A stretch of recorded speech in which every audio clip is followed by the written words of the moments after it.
Quinto domingo do tempo da Quaresma, que no ciclo proclama o episódio da ressurreição de Lázaro. Vou ler a versão reduzida que também a liturgia de hoje oferece. É o capítulo 11 de São João. Naquele tempo, as irmãs de Lázaro mandaram recado a Jesus, dizendo: Senhor, aquele que amas está doente. Jesus, ao ouvi-lo, disse: Esta doença não é para a morte, mas servirá para a glória de Deus, para que o Filho de Deus seja glorificado por ela. Jesus amava Marta, a sua irmã e Lázaro. Quando soube que estava doente, ficou ainda 2 dias onde estava. Só então disse aos seus discípulos: Vamos outra vez para a Judeia. Quando Jesus chegou, Lázaro já estava sepultado há 4 dias. Quando Marta soube que Jesus vinha, saiu ao seu encontro, enquanto Maria ficou em casa. E Marta disse a Jesus: Senhor, se tivesse estado aqui, o meu irmão não teria morrido. Mas ainda agora sei que tudo o que pedires a Deus, Deus te concederá. Jesus disse-lhe: O teu irmão ressuscitará. Marta respondeu: Sei que ressuscitará na ressurreição no último dia. Jesus disse-lhe: Eu sou a ressurreição e a vida. Quem crê em mim, ainda que tenha morrido, viverá. E todo aquele que está vivo e crê em mim, não morrerá para sempre. Acreditas nisto? Ela respondeu-lhe: Sim, Senhor, eu creio que tu és o Cristo, o Filho de Deus, aquele que havia de vir ao mundo. Jesus comoveu-se no seu espírito, perturbou-se e perguntou: Onde o pusestes? Responderam-lhe: Senhor, vem ver. Jesus começou a chorar. Os discípulos comentavam como o amava.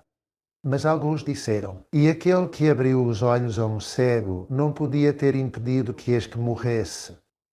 Jesus, comovido de novo no seu interior, chegou ao túmulo. Era uma cavidade coberta com uma pedra. Disse Jesus: Tirai a pedra. Marta, a irmã do morto, disse-lhe: Senhor, já cheira mal, porque está ali há 4 dias. Jesus respondeu-lhe: Não te disse que, se creres, verás a glória de Deus? Então tiraram a pedra. Jesus, levantando os olhos ao alto, disse: Pai, dou-te graças porque me ouviste. Eu sei que tu me ouves sempre, mas digo por causa da multidão que me rodeia, para que acreditem que tu me enviaste. E, tendo dito isto, gritou com voz forte: Lázaro, sai para fora. O morto saiu, com os pés e as mãos ligados com faixas e o rosto envolto num sudário. Jesus disse-lhes: Desatai-o e deixai-o andar.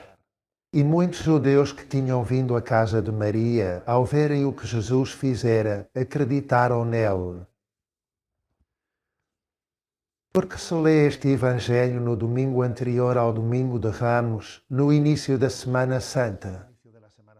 Pois bem, porque sem dúvida alguma, segundo o Evangelho de São João, o episódio da ressurreição de Lázaro foi o que precipitou a paixão de Jesus. Foi o detonador mais imediato. De facto, após a narração desta passagem evangélica, no versículo 53 diz-se: E naquele dia decidiram dar-lhe a morte. Não só isso, alguns versículos mais adiante, diz-se mesmo que tomaram também a decisão de matar Lázaro, a quem Jesus tinha ressuscitado, porque muitos judeus, por causa dele, afastavam-se e acreditavam em Jesus. Claro, por que razão tanta agitação? Então, Jesus não tinha também realizado outras ressurreições? Por exemplo, o filho da viúva de Naim ou a filha de Jairo?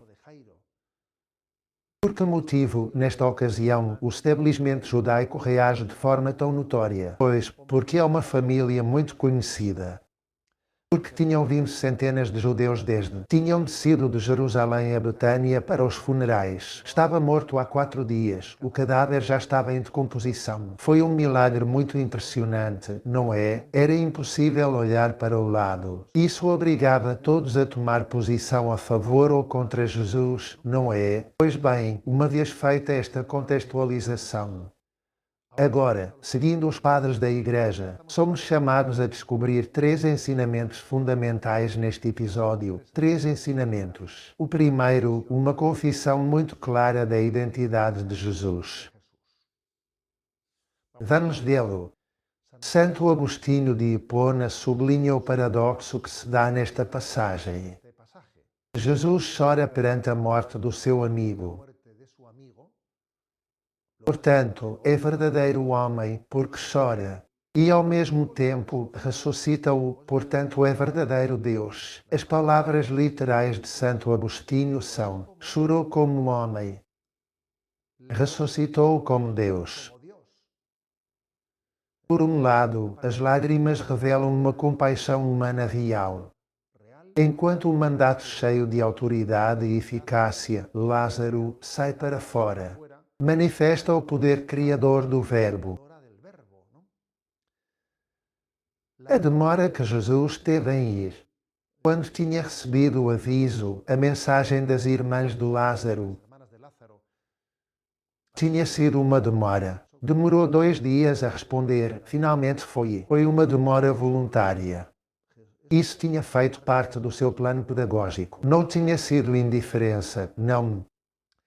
Mas Jesus tinha esperado para que a morte fosse indiscutível e assim o sinal que ele ia realizar fosse inequívoco, de modo que o milagre da ressurreição de Lázaro estivesse ordenado à glória de Deus e ao fortalecimento da fé. De facto, o Evangelho termina dizendo: e muitos judeus que tinham vindo à casa de Maria, ao verem o que Jesus fizera, acreditaram nele. Portanto, em primeiro lugar, este episódio é chamado a ser uma confissão muito clara da identidade de Jesus. Quem é Jesus? Verdadeiro homem, verdadeiro Deus. Em segundo lugar, este episódio é também uma imagem que nos explica como atua a graça do perdão de Deus. Vamos vê-lo. Os padres da Igreja fizeram também uma leitura espiritual deste episódio. Lázaro é como figura do pecador chamado à vida. O túmulo significa o estado da alma que está em pecado. Esse é o túmulo. A pedra que está colocada para tapar o túmulo, a pedra é o endurecimento do coração. A voz de Cristo é a graça que desperta aquele que está no túmulo. As faixas com que está atado o cadáver, são os hábitos antigos que requerem mediação eclesial para serem desatados.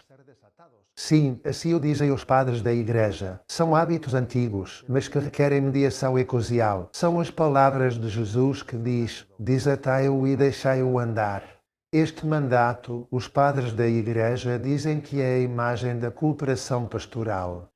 O poder vivificante é certamente de Cristo, mas o cuidado e a libertação progressiva de ir desatando as faixas corresponde ao ministério eclesial. É, portanto, aqui que se vê uma tipologia do que é um sacramento. Ou seja, além deste episódio ser uma imagem muito clara, uma passagem que nos revela a identidade de Cristo, é também uma imagem de como atua a graça do perdão de Cristo,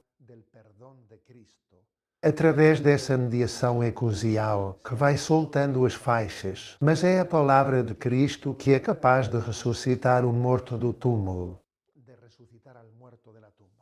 E em terceiro lugar, o terceiro grande ensinamento deste episódio é que Jesus fundamenta a nossa esperança na vitória sobre a morte. Diz esta frase: eu sou a ressurreição e a vida. Quem crê em mim, ainda que tenha morrido, viverá. E aquele que está vivo e crê em mim, não morrerá para sempre. Há aqui uma distinção decisiva entre 2 tipos de mortes. Aqui distingue-se neste versículo que acabei de ler, entre a morte corporal e a morte espiritual. Quando diz, quem crê em mim, ainda que tenha morrido, viverá, refere-se à morte corporal. Depois da morte corporal virá a ressurreição. E quando diz, aquele que está vivo e crê em mim não morrerá para sempre, refere-se à morte espiritual. Quem vive unido a Cristo não ficará separado de Deus, ainda que venha a morrer fisicamente, mas viverá para sempre, não ficará separado de Deus. Temos de fazer uma aplicação espiritual e existencial destas palavras. Crer em Cristo é sair do sepulcro, sair do medo, do pecado, da desesperança. A fé já é como uma ressurreição antecipada. Mais ainda, a vida eterna não começa depois da morte, mas a vida eterna começa aqui com o encontro com Cristo. A morte fica reduzida a uma passagem, não a uma derrota. Então, de forma simples e cristocêntrica, podemos dizer: quem se apoia em Cristo, sim, morrerá, mas não perderá a vida.